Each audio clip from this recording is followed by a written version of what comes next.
Masarap daw kasi yung sabaw ng mga balut. Eto, i-check natin kung paano kumain ng balut tong si Tito Mars by Fred Moto Vlog.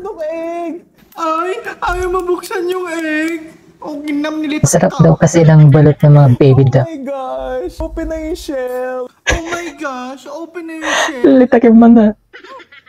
Ah, may water! May water. Oh my gosh, open na yung shell. Kita sa man. Paano kumain ng balot? Ah, may water. Sige. Suka, oh. Pasungul-ngulam man iti balot. Ganyan lang, oh. Pati tasuka, isingkil mo, ding iwanan. Diba, freebie? Nato, destroy na ka. Istro mo ang balot? Istroin ko yung utak mo tapos ibalik ko sa kanya. Sige. Walang puti man testro, ta utak na tapno ko ah. Ganyan kumain ng balot. Tapos lagyan mo na Makapakatay kami, Fred Moto Vlog. yemas. Sungal-ngal mo man yung tangiwat na kide.